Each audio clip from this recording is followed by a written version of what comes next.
তো আজকে আমরা যে বিষয়টা নিয়ে আলোচনা করব সেটা হচ্ছে অটো ট্রান্সফরমার কোথায় ব্যবহার করা হয়, কেন ব্যবহার করা হয় এবং এর ওয়েন্ডিং কিভাবে করা হয়ে থাকে সেই সব বিষয়ে খুব ডিটেলসে আলোচনা করছি। প্রথমেই আমরা যে বিষয়টা নিয়ে আলোচনা করব সেটা হচ্ছে এর ওয়েন্ডিং। ঠিক আছে, অটো ট্রান্সফরমার ওয়েন্ডিংটা হচ্ছে ঠিক এরকম ওয়েন্ডিংটা হয়, এরকম ওয়েন্ডিংটা হয়। ঠিক আছে, তো এখানে কি হয়, এখানে আসছে তোমার লাইভ আর এখানে আসছে নিউট্রাল।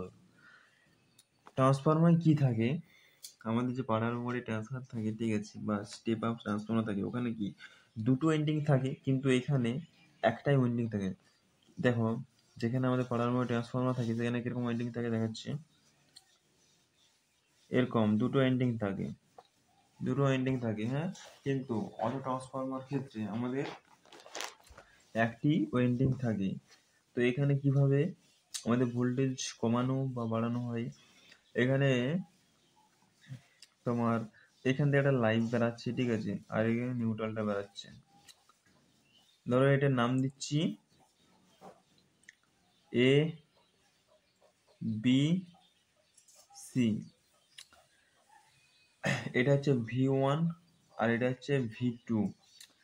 এটা হচ্ছে V1টা হচ্ছে প্রাইমারি, ঠিক আছে, প্রাইমারি এটা হচ্ছে এ থেকে বি পর্যন্ত, আর V2টা হচ্ছে বিসি, ঠিক আছে। বিসি এর মধ্যে যে কারেন্টটা যাচ্ছে এদিকে সেটা হচ্ছে আমাদের বিসি মানে V2। তো এখানে এটা হচ্ছে আমাদের লোডে চলে গেছে, ঠিক আছে, লোডে কানেকশন আছে। এবারে এইখানে একটা রোটেটিং ডিভাইস থাকে, ঠিক আছে, যেটা এখানে একটা সুইচ থাকে, ঠিক আছে। ওই সুইচটা যত আমি ঘুরাই তত এইটা বেড়ে বেড়ে বেড়ে এখানে যায়, তত ভোল্টেজ এখানে বাড়ে। আর যত এখানে সুইচটা আমি অ্যান্টি ক্লকওয়াইজ ঘুরাবো এদিকে নিচের দিকে, তখন এটা নিচের দিকে নামবে এবং এবার দিয়ে ভোল্টেজটা আমাদের কম যাবে। তো এটাকে বলা হয় সেলফ ইন্ডাকশন কেন বলা হয়, এটা হচ্ছে নিজেই যে ফ্লাক্সটা জেনারেট করছে, ঠিক আছে, এখানে কয়েল আছে মানে এখানে ফ্লাক্স জেনারেট হচ্ছে, ঠিক আছে। নিজেই যে ফ্লাক্সটা জেনারেট করছে সেটাই আবার নিজের কয়েল দ্বারা কাট হয়ে, সেটাই ফ্লাক্সটা জেনারেট হচ্ছে এবং নিজের কয়েল দ্বারা কাট হয়ে সেখানে আবার ইএমএফ জেনারেট হচ্ছে, সেটাকে সেলফ ইন্ডাকশন বলে।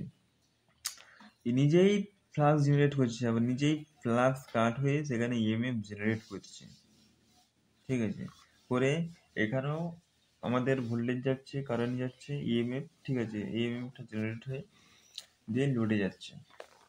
তো অটো ট্রান্সফরমার কোথায় ব্যবহার করা হয়, অটো ট্রান্সফরমার আমাদের ব্যবহার করা হয় তোমার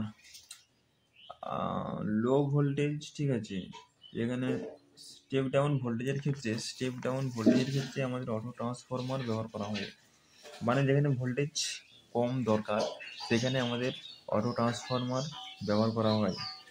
তো কোনো কর্মে যদি বি সি এর মাঝখানে যদি কেটে যায়, বার্ন আউট হয়ে যায়, বা কোনো একটা পাক সংখ্যা যদি কেটে যায় তাহলে কিন্তু সমস্যা হয়ে যাবে। সে যদি কোনো লোডে সংযুক্ত থাকে আর যদি এখানে যদি কাট হয়ে যায় তাহলে সমস্যা হবে। সার্কিট এপাশে যে আমাদের সার্কিটের সঙ্গে যুক্ত হয়ে যায় সেই সার্কিটের কিন্তু সমস্যা দেখা দিতে পারে, ঠিক আছে। তখন আর এটা আমাদের অটো ট্রান্সফরমার থাকবে না, এটা একটা শুধু রেজিস্ট্যান্স, এই কয়েলটা একটা রেজিস্ট্যান্স হয়ে যাবে এবং সব কারেন্টটা এটা হয়ে ফ্লো হতে থাকবে, ঠিক আছে, ভোল্টেজ কারেন্ট দুটাই কারেন্ট ফ্লো হতে থাকবে। তো এর আগের ভিডিওতে আমি ট্রান্সফরমার নিয়ে বলেছিলাম, এই ভিডিওতে আমি অটো ট্রান্সফরমার নিয়ে বলছি, ঠিক আছে। আশা করি তোমরা এটা বুঝতে পেরেছো, ঠিক আছে। ট্রান্সফরমার আরও অনেক কিছু আছে, ঠিক আছে। ট্রান্সফরমার হচ্ছে ট্রান্সফরমেশন রেশিও কীভাবে বার করে একটু বলেছি। ট্রান্সফরমেশন রেশিও ট্রান্সফরমেশন রেশিওটা কীভাবে বার করবো আমি? ট্রান্সফরমেশন রেশিওটা বার করানোর জন্য আমাকে হচ্ছে V2/V1, মানে V2 হচ্ছে ধর আমি যদি এখানে দুরকমভাবে ট্রান্সফরমেশন রেশিও বার করা যায়, একটা হচ্ছে নাম্বার অফ কয়েল দ্বারা বার করানো যায় এবং আরেকটা হচ্ছে ভোল্টেজ দ্বারা বার করা যায়। নাম্বার অফ কয়েল দ্বারা কীভাবে হয়, কীভাবে হয় বলছি, এন বিসি, ঠিক আছে, NBC/NAB, এটা বুঝতে পারলেন না তো আমি বলে দিচ্ছি। NBC হচ্ছে number of coil, number of পাক সংখ্যা, ঠিক আছে, এই যে এখানে কতগুলো পাক সংখ্যা আছে, ঠিক আছে। NBC নাম্বার অফ পাক সংখ্যা কত আছে, NBC, এনটা হচ্ছে নাম্বার অফ পাক সংখ্যা আর বিসি হচ্ছে এখান থেকে এখানে, মানে এখানে বি থেকে সি পর্যন্ত এখানে কটা পাক সংখ্যা আছে সেটাই এখানে লেখা হবে। আর এখানে বলছে number of AB, number of AB, A থেকে বি পর্যন্ত নাম্বার অফ পাক সংখ্যা কতগুলো আছে সেটা হবে নিচে, ঠিক আছে। এটা করলে আমাদের ট্রান্সফরমেশন রেশিও বার করা যায়। আরেকটা পদ্ধতি হচ্ছে আমাদের হচ্ছে V2/V1, এটা করলেও আমরা ট্রান্সফরমেশন রেশিওটা বার করতে পারবো। এই দুটো ক্ষেত্রে বার করা যাবে। যদি আমরা কয়েলের পাক সংখ্যা না জানি তাহলে আমরা V2/V1 দিয়ে মেজার করতে পারি। V2 কী করে বার করবো, এটা হচ্ছে মাল্টিমিটারের সাহায্যে আমরা ভোল্টেজটা বার করতে পারবো, ঠিক আছে। আর এই বছর ভোল্টেজটা আমরা মাল্টিমিটারের সাহায্যে বার করতে পারবো, ঠিক আছে। বার করে এখানে লিখে দেবো V2/V1, তাহলে আমাদের ট্রান্সফরমেশন রেশিও বেরিয়ে যাবে, ঠিক আছে।